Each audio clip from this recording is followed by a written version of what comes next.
Welcome to the Moulding Private Practice Show, where we help healthcare practitioners in private practice keep true to their purpose and build a life of mastery by providing the knowledge, skills, and tools to bring their dreams to life. In this episode of the show, we speak to Samantha Harding about being a physiotherapist and everything private practice management related. Samantha Harding, welcome to the show. So we're really glad to have you on board. Thanks very much for doing this. Thanks, Oliver, for the invite.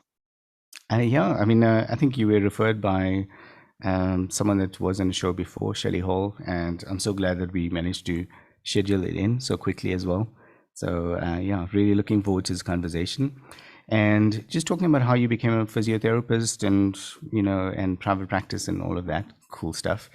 But before I start, I wanted to ask, so when you're little, people always ask you this, and it always seems really weird, but what do you want to do when you grow up?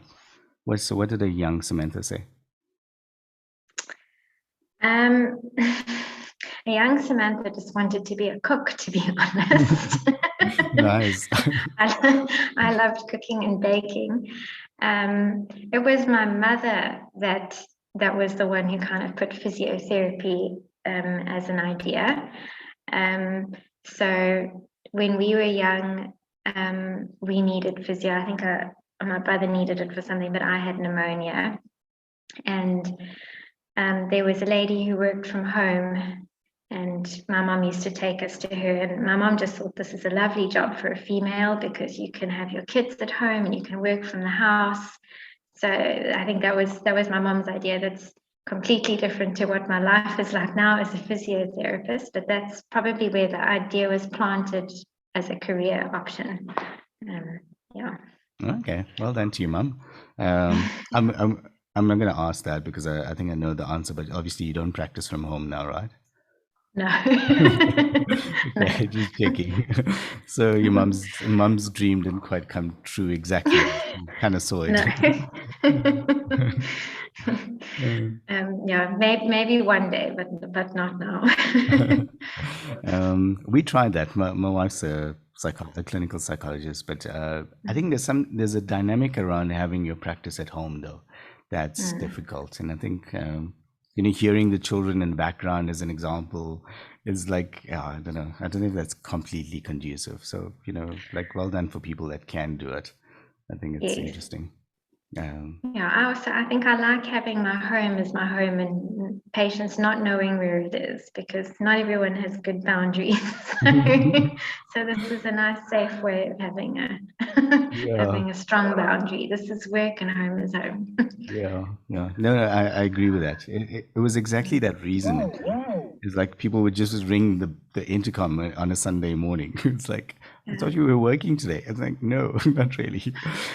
You're not working, neither am I. But you're at home. It's like, it's like funny. So from the time that you got convinced to be a physiotherapist, was that journey quite easy getting into the program?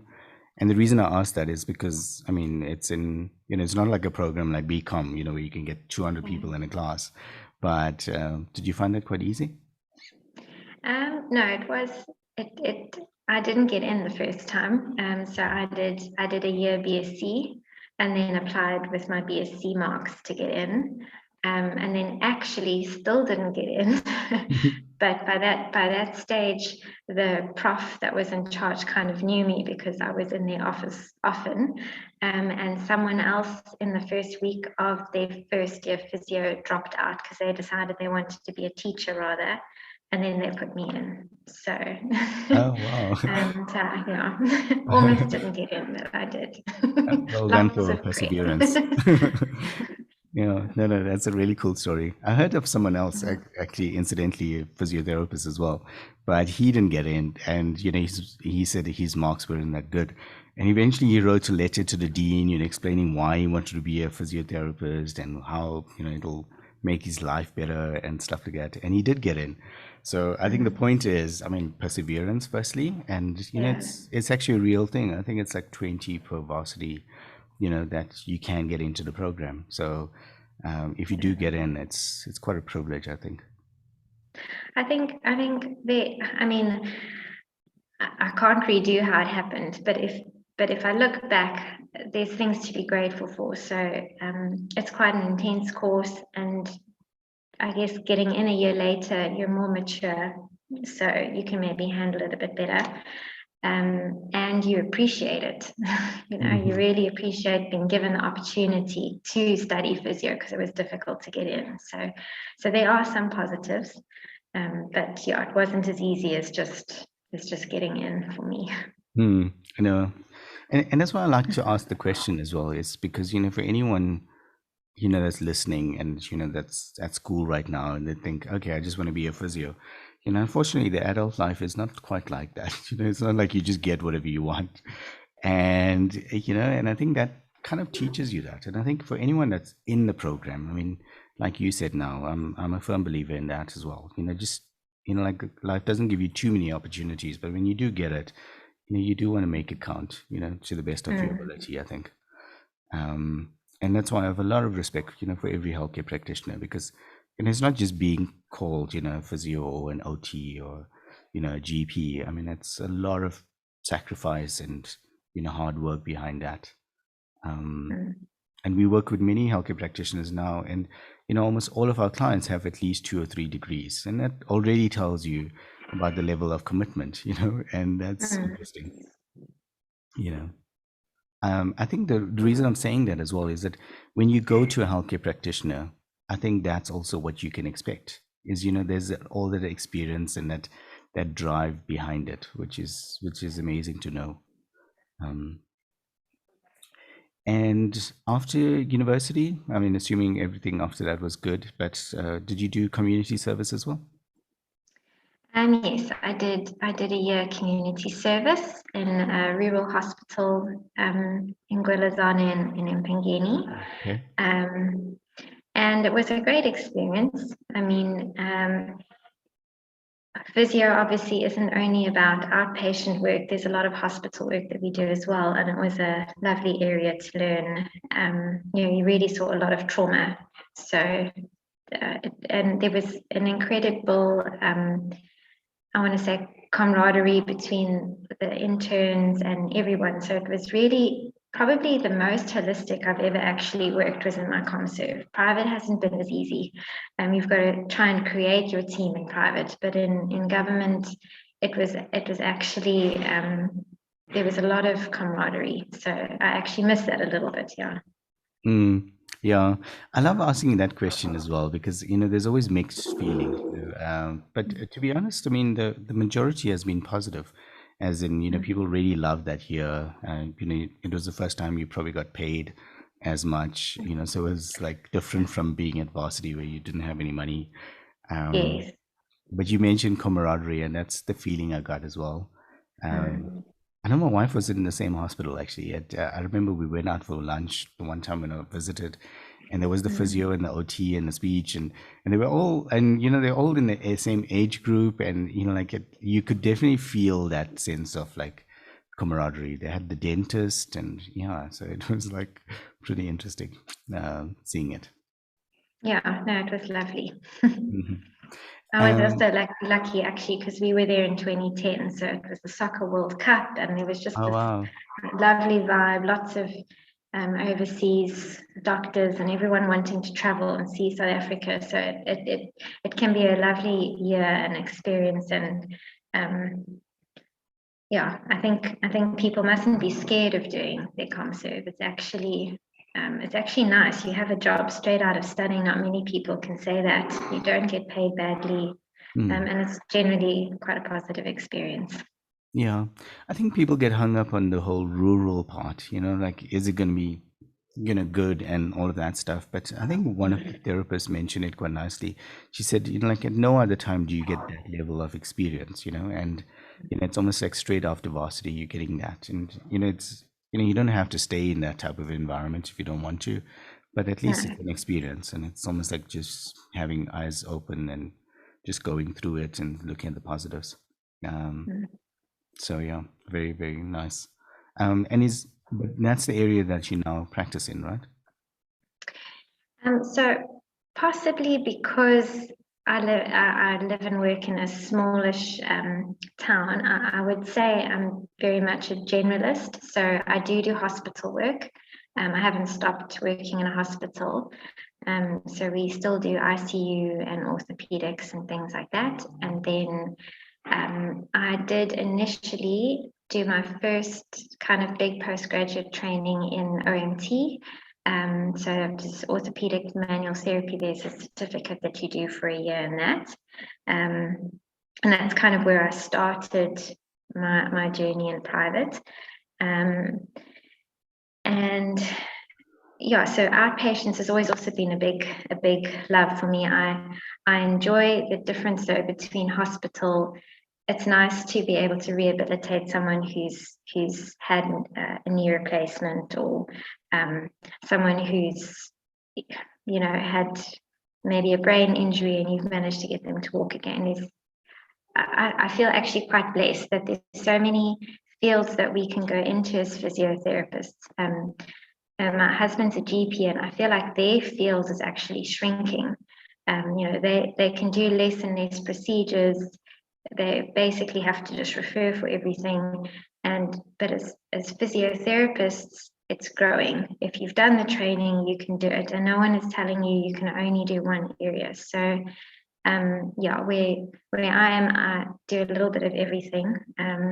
And I enjoy that. I think it would be boring to just do one thing every day. So, and I'm curious, so I like learning about everything as well. Yeah. I must agree with you. I definitely get that same feeling from physios and OTs, and I think the cool thing is, like, if you don't want to work with children, you work with adults, or adolescents, and that's really nice, where you dictate your terms of how you want to work within your profession. Whereas, like, well, probably shouldn't say accountants, but accountants, if you didn't like financials, like, it's not going to work, kind of thing. But I suppose, you have choices as well. But I do like that, like choosing. And then I think even within the demographic of clients, you say adults, but like, as you said now, like orthopedics within adults. And I think that's pretty cool too, to be able to get to that level. I think for a student studying physio, it can sometimes be hard because you have to do everything. Like for me, I struggled with pediatrics. I was far from my special interest, specifically like neuropeds. It's a gift, I think, for people to be able to do that. But you've got to be able to do everything. And if your final exam is in that, you fail if you don't pass. And I think for them to just maybe realize that once you've got the qualification, you can choose. You don't have, if there's a part of it that you really don't enjoy, your career can go into things that aren't even in our undergrad, like the pelvic health physio. So at some point, Samantha, you went from, I suppose, community service. Did you work in state after that, or did you just go straight into private practice? No, I went straight into private practice. Okay, wow, that's pretty brave. I think many people don't do that, hey? Yeah. Okay, cool. I think I always knew, while I enjoy hospital, my passion is more outpatient, and there's not so much of an opportunity to do that type of work in the government sector. So I think that's what drew me to going into private initially. If you are working in an outpatient practice in government, often you can't see the patients again regularly, and communication can also be a bit of an issue.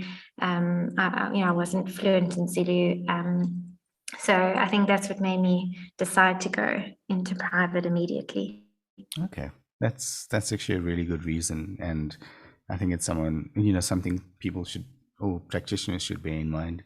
I think when they, when they finish with community service, is because, I mean, the common thing that most practitioners say is that they always want to go into, at least work for someone else until they actually go, and they pick up their own experience and stuff like that before they feel, brave enough to go into private practice. I think that's That's a common Yeah, story.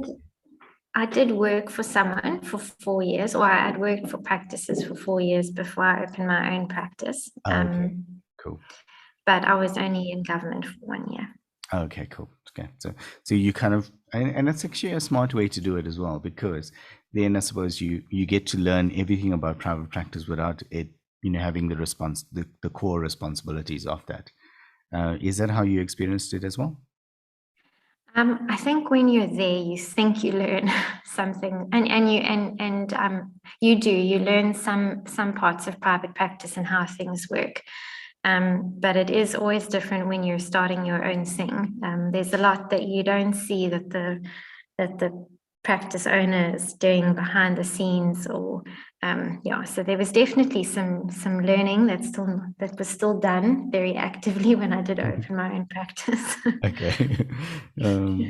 I have to ask, because you mentioned your husband's a GP. Did you get many pointers about private practice from his side? Um, Not really, because we both started in private practice at the same time. So so it wasn't that he had tons of experience before I did. Okay. So Cool. At least you had two heads, like thinking about it and yeah, we discussing both it. had the same problems. So. Nice. But you didn't start private practice together though, like in the same center or something. No, he was initially working in a casualty in private practice. Only later on, he's now also got GP rooms in the same center. So Okay. now we've got a center with a psychologist, the physios, and a GP. Oh wow, nice. Well done.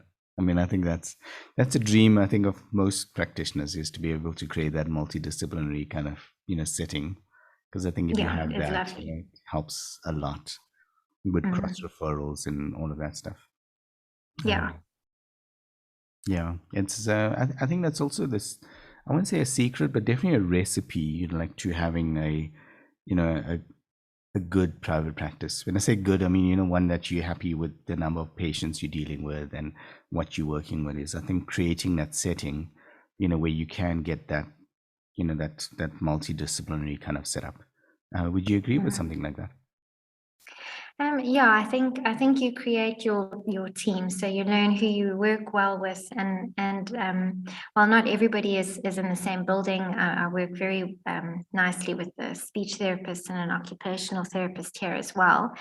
But it is lovely to be blessed to have some of them in the same building, because if you've got a question, you can quickly knock on the door of the GP and ask him what he thinks about something, and he can also ask one of the physios to quickly have a look at one of his patients, or speak to the psychologist if he's worried about something. So yeah, you can learn from each other, which is very nice. Yeah, definitely. I was speaking to an occupational therapist last week, and what she was saying was, creating that setting. She was working with substance abuse, was quite a challenge, from because you have to put this team together, but the mechanism in which you do it, is quite difficult, because, like you said, even that's like a very physical kind of thing, and that's amazing if you can get it right. But in the virtual world that we live in, this whole Zoom thing, it's interesting to be able to create something like that, where you can share, I don't know, share patients, info, and just chat about it or something like that. But yeah, it's interesting to see how that space evolves. And I think for us, it was, I mentioned we worked with healthcare practitioners, but it was always like, how you link up practitioners, to be able to assist others. And I think we've been learning a lot. Like now we know, like for instance, yourself, in the, Impangeni area, you're a, pelvic floor specialist, or, and how do I, how do we put like almost like a virtual team, that even if someone was looking for that, you know, that therapist, put them in contact with, Samantha Harding. And that'll be interesting to see how that works out. There is actually a doctor who is specialize in sexual health that has created like a virtual team. Her website is called My Sexual Health, and if you become a practitioner, then your details are on there. So I'm not on there yet, Okay. but it is quite nice for patients because you can go onto her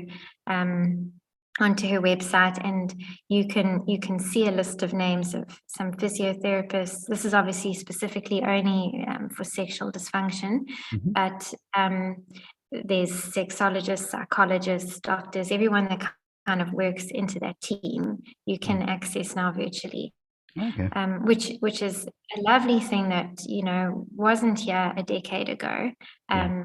And they run courses for patients, and yeah, this virtual world that's opening up is really lovely as well. There's lots of benefits to it. Mm. Yeah, and I think it's, although the last few years, with COVID and the pandemic have been quite difficult, I think the one thing, and I've said it in one or two of the shows, is the one thing that it's done is probably brought us closer to practitioners like yourself. Because it doesn't matter where you are. I don't know if you do the telehealth stuff with certain patients, but definitely like with psychologists, it's kind of opened that up, whereas, even if I'm in Johannesburg, I can still have a session with Shelley that's based in, Empangeni or Yes, that yeah. area. And that's incredible. That's, I mean, in, 5-10 years ago, you know, especially in the psychology field would have been unheard of, with the whole psychodynamic, therapist, they would have never, ever done that. But Yeah. it now, it's now much more accessible, which is really cool for us, from a society point of view. No, I agree. There's been some positives that have come out of this pandemic.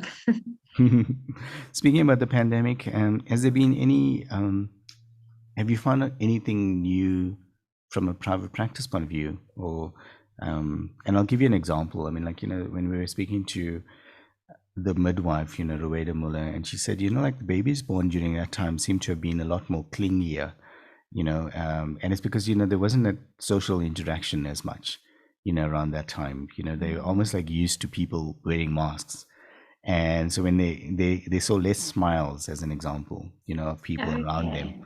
and it was just quite sad, but like true, in her Yeah. experience. Have you found anything like those type of stories in your practice?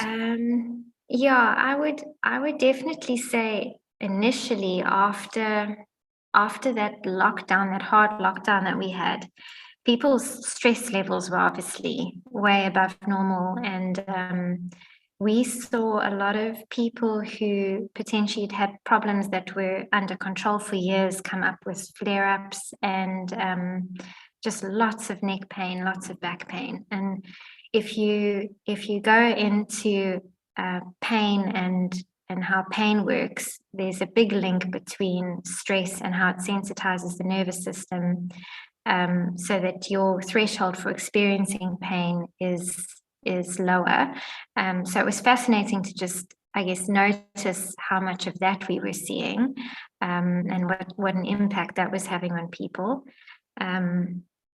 And then also people that have had COVID, with this long COVID thing, we're also seeing, people with persistent problems and almost like a fibromyalgia type picture coming in as well. And yeah, it's interesting, and I'm in a way hoping that because we're seeing more of that type of picture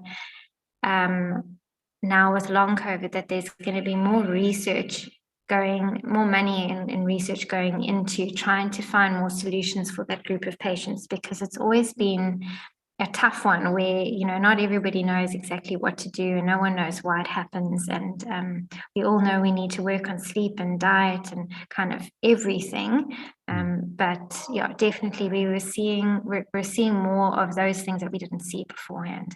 Wow.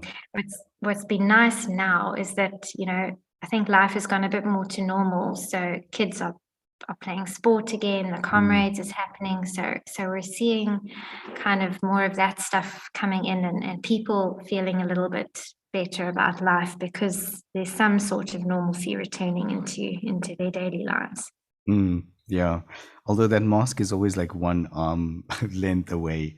I mean, Shelley was saying she was at Woolworths and, someone sneezed in the line and you check like everyone reaching for their masks, and so it's like so funny. It's almost like we like so cautiously want to be optimistic, I suppose. It's like, Yeah.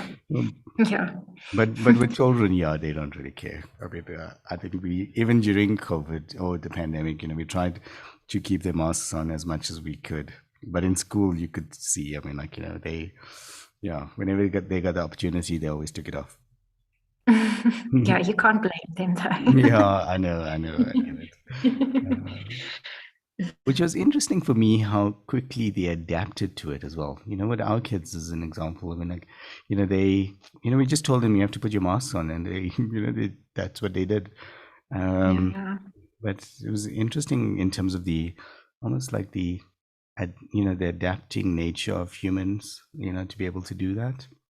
Um, did you find Yeah, I think, did you find that as well? sorry. Yeah, I think it is incredible. Just if you look at us as a whole, how we have adapted to the way that life had to change, to making plans to do things online, more people working at home, people having virtual marathons. It is incredible how people have found a way to thrive as much as they could during the pandemic. Mm, yeah. Coming back to private practice, is there any so firstly, I mean, like, obviously becoming a physiotherapist, that was amazing. But is there anything that you would tell someone around going into private practice that you wish you knew before you open those doors? Um, I think now I've seen that it's more available, and so because it's available, I would definitely do it if I was opening a private practice. There's courses on platforms like the SASP now on how to open a private practice, on how ICD-10 coding works, on how billing works. So I think if you can access something like that before you open, it's going to help you a lot. And then, yeah, probably just also possibly looking more into some short courses on how to run a business or what labor law is, things like that that you don't necessarily realize you're going to need until you need it. Mm, yeah. And I think what we've always mentioned to clients is like going into private practice is going into business, and I think just by saying that, I think it seems to be a lot more mainstream now. Lots of people are saying that, software Yeah. companies and stuff like that. But I think when I started saying it, many years ago, even to my wife, because when she started, I told her she must get a website, and she was like, no, healthcare practitioners don't do that. Definitely not like psychologist. And I'm like, okay, cool, but that's how business works. You need a website. Yeah. And like now it's hard to not find someone with a website. Like if you don't have a website, even if it's a basic one, it's like quite rare. I think by the way, I looked at your website, very cool. Whoever did it, yeah, well done. I think it gives you that Thank warm you. feeling. Yeah, very cool. Good. Mm. Thanks. Um, yeah, I think that is something that we need to realize we don't know much about. We kind of know how to be whatever healthcare provider we've studied to be, but we are trying to run our own business. So to look at that is of value before you open something. And as you say, to look at advertising as well, we're obviously limited in what we can do. We can't say that we're the best at anything. The HPCSA has got its rules, but to make yourself accessible, to make it easy for someone to find you is definitely something that you can do. So whether it's Instagram or Facebook or a website, learn what guidelines you need to follow, and definitely get your name out there so that people can find you. Because when you open something, you need to build a name for yourself. And until you've built a bit of your name for yourself, and word of mouth can work for you, the only other way is really to just get your name out there on those platforms. Yeah, I agree with that. And for a long time, I mean, I was always saying, but how can the HPCSA do that and stuff like that? But I mean, as a principle, I do agree with that. As in, no one, and not even business, should be saying, like, oh, anyone in business should be saying, I'm the best plumber that's out there. Because I mean, how do you prove Yeah. that?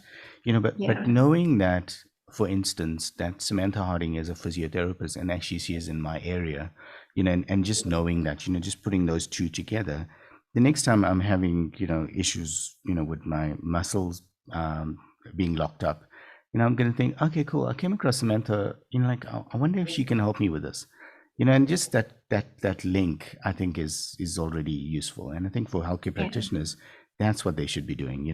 What we're doing right now, talking about the practice, talking about like antenatal care and postnatal care in the previous show, I think that's because I see that as beneficial, not just for the practitioner, but for, society as a whole. So yeah, thanks for saying that. So I think for any practitioner that's hesitant about doing that, I think there's definitely a need for it. As in. No, you have to.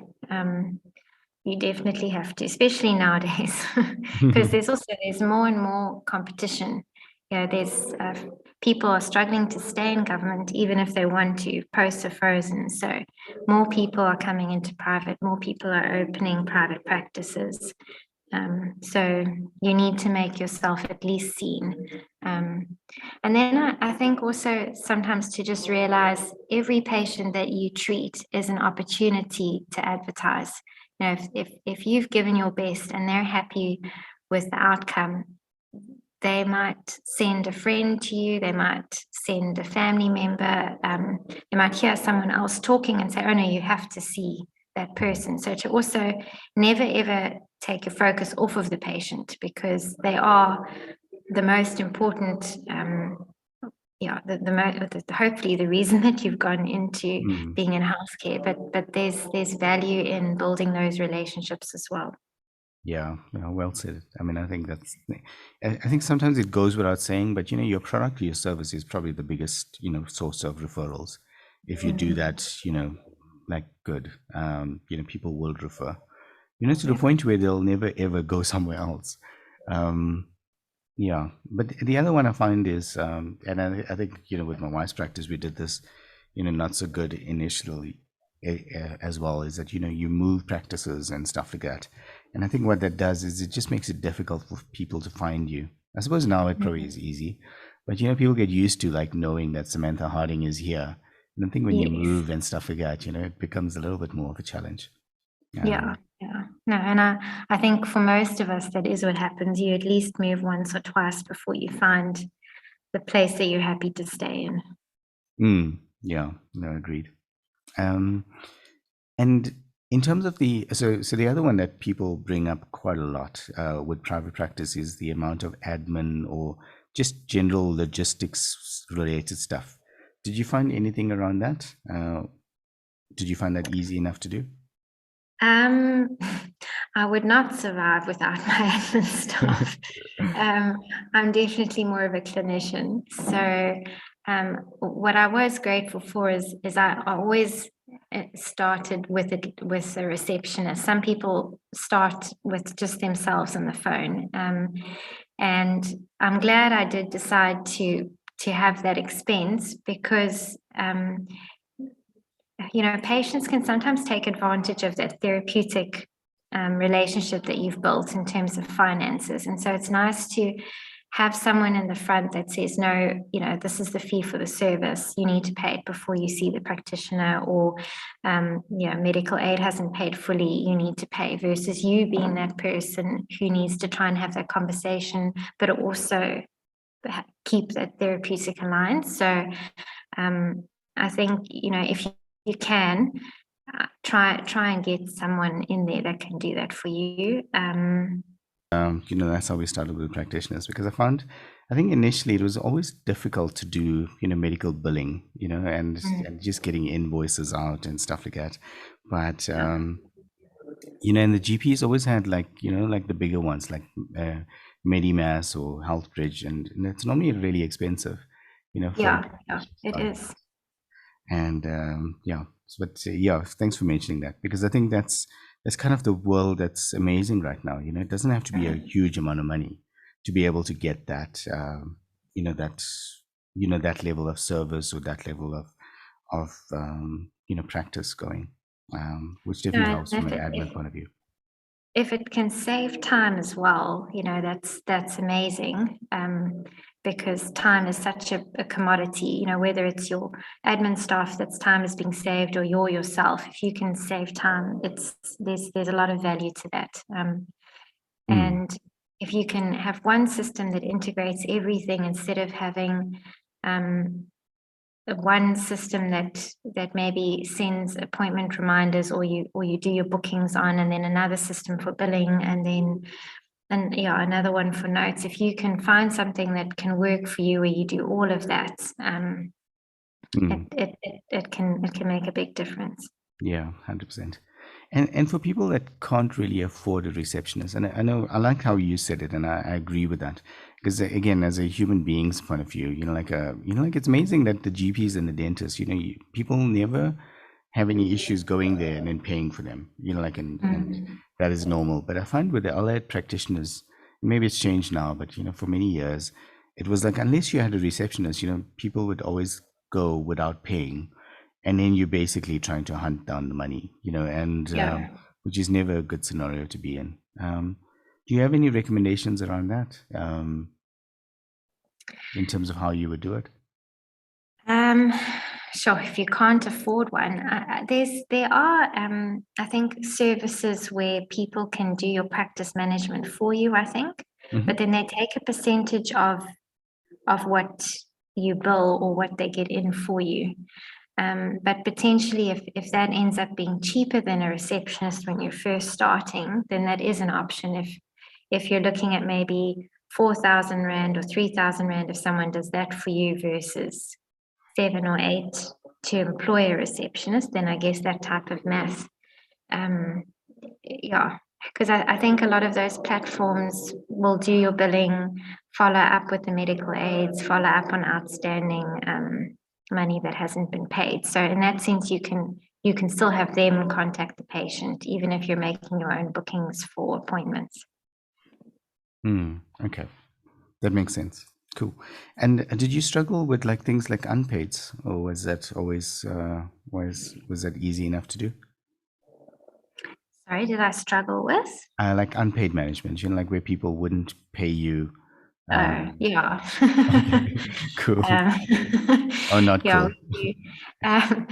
In the outpatient practice, it's a bit easier to prevent, because you can maybe check for funds before they come, and if they don't have funds, they must pay upfront for the service.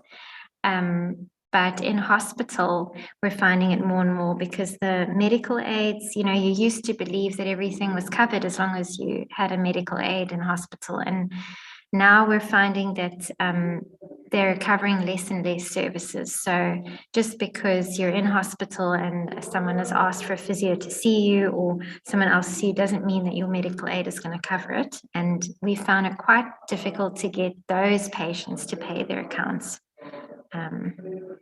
They did, I guess maybe because they didn't choose you. You were referred. They didn't come to your building. Maybe they don't even live in the town that you live in, and so they don't care if they're never going to see you again. So I find that's maybe where more of our bad debt is. But yeah, uh, it is a problem, Okay, like cool. any business. Yeah, and I think in hospital, the other issue is that sometimes you don't know the therapist, as you said, you didn't contract them in or No. anything like that. And sometimes, they're in hospital, they're just signing the forms. They don't really know sometimes, what's going on, or not paying as much in detail as they probably should be. So, Yeah. yeah. Okay, cool.